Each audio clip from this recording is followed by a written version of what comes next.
김용민 최고위원의 발언이 있겠습니다. 포항 가짜 수산업자 사기 사건은 검찰, 조선일보, 국민의힘 카르텔로 비화되고 있습니다.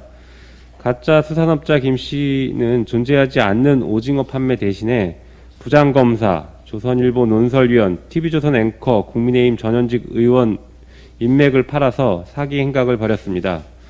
조선 미디어를 중심으로 보수 정치 세력과 정치 검찰이 모두 등장하는 그들만의 진짜 부패 완판을 보게 될 것 같습니다.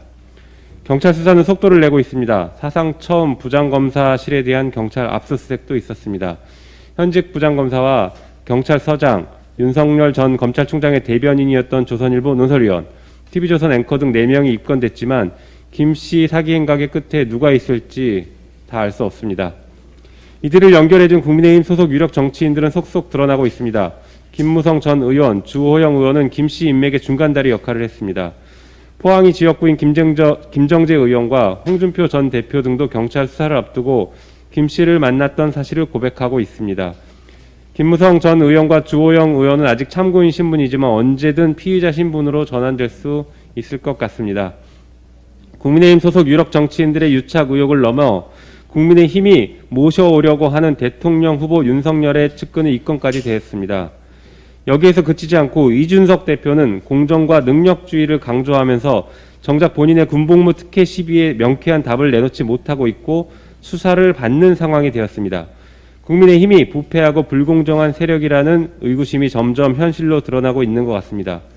상황이 이처럼 다급해지자 국민의힘은 또다시 아니면 말고 식으로 터무니없는 의혹을 제기하고 있습니다. 국민의힘은 김재원 최고위원이 2018년 신년 특별사면에 김 씨가 포함된 데 대해 청와대 민정수석실을 확인해 봐야 한다라는 주장을 하고 있습니다. 그러나 당시 김 씨는 현재 지금 재판 중인 116억 원 상당의 특경법 위반 혐의가 아니라 1억 5천만 원 상당의 일반 사기죄로 구속된 상태라 사면 기준에 부합했습니다. 2018년 법무부는 살인, 강도, 조직폭력, 성폭력 범죄, 뇌물수수 등을 제외 범죄에 해당하지 않는 일반 형사범 6,396명을 특별 사면한다고 발표했고, 이 가운데 형기의 3분의 2 이상을 복역한 831명은 남은 형의 집행을 면제해줬습니다. 수산업자 김 씨는 형기 3분의 2 이상을 복역해 남은 형의 집행이 면제된 831명 중 1명이었던 것입니다.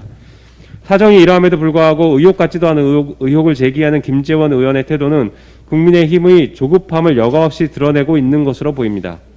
한편 김 씨는 지난 3월 김무성 전 의원과 이모 부장검사에게 입을 다물겠다, 힘을 달라라는 편지를 보내 구명운동에 나서달라라고 했다는 보도까지 나왔습니다. 국민의힘은 무책임한 정치 공세에 나설 때가 아니라 자당의 전현직 국회의원을 대상으로 한 금품 로비 의혹부터 해명해야 합니다. 이런 부패와 비리 의혹이 너무 많아 부동산 전수조사가 두려웠을 것이라는 게 이해가 됩니다. 대한민국의 공정과 상식을 외쳤던 검찰, 보수 언론, 보수 정치인들의 신랄한 민낯을 국민들은 똑똑히 지켜보고 있습니다. 국민의힘은 다가갈 수 없는 무지개를 쫓아가는 당명을 사용하고 있는데 실상은 부패 완판당 또는 비리의 힘이 아닐까 싶습니다. 이상입니다.